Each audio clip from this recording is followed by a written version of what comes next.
to kick things off, Dr. Beveridge, do you want to talk a little bit about some of the specific barriers to healthcare access that you observe in underserved populations, and how do these manifest in clinical settings? When I started practice, I would see patients, I would see them in the clinic, and I'd get upset when a patient didn't show up for an appointment with me. I would say something like, "You have diabetes, come back in 3 weeks.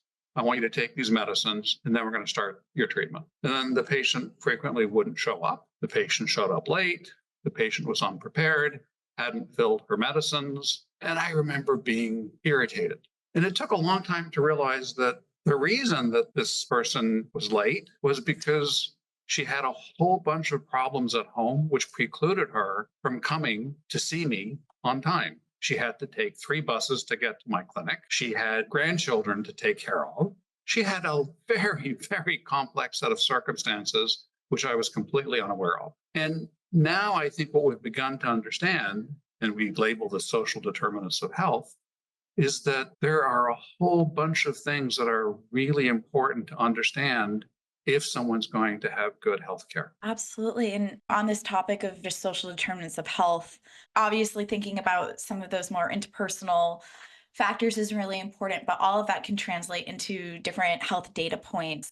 Sara, I was wondering if you could describe how data analytics has helped healthcare systems identify the barriers that Dr. Beveridge just described and how to address some of these barriers in real time. Before I go to that, can I jump back to something Dr. Beveridge mentioned? Yeah. Understanding or learning about the person, who they are, what they're going through in their life, and having the empathy for that person so that you can help personalize their care is so important in medicine today, but it's so hard.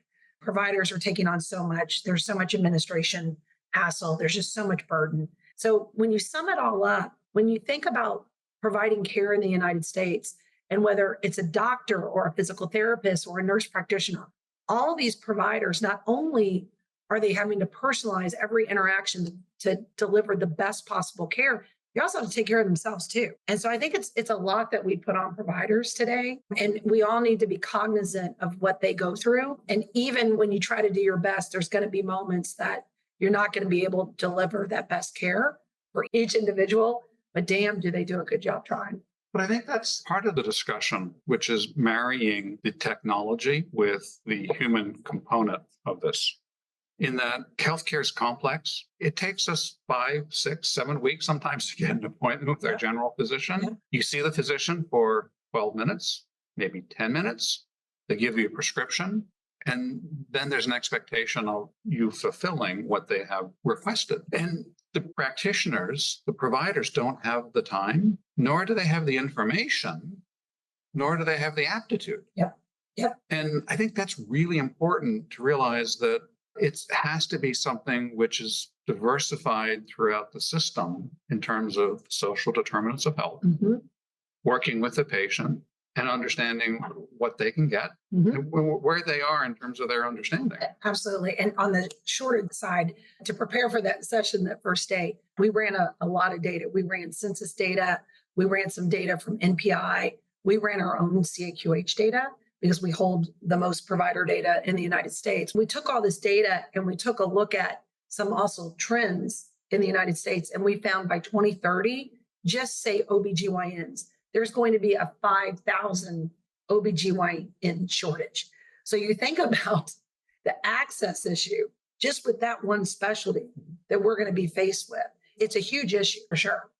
But it exists, Sara, already in so many parts of rural and non-urban, non-suburban America. There are very large numbers of zip codes where there's not a practicing obstetrician. Yep. And this is a problem. Yes. And this is where the data comes in. So our ability in the United States to identify where those gaps exist is totally possible. And a lot of insurance companies do this really well, doing network adequacy, maybe not so much to do what we're talking about, to identify those gaps in care and to make sure that you're filling that rural community with the right providers based on what's going on with the people in that community, but also just to meet the regulatory requirements of network adequacy.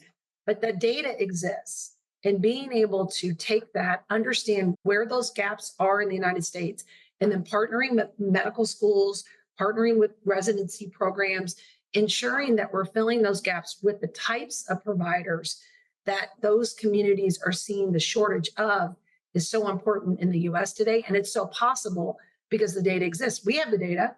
We have it at CAQH. We need to be doing more of this network analytics to understand where this problem is occurring, because it's only going to get worse if we don't get in front of it.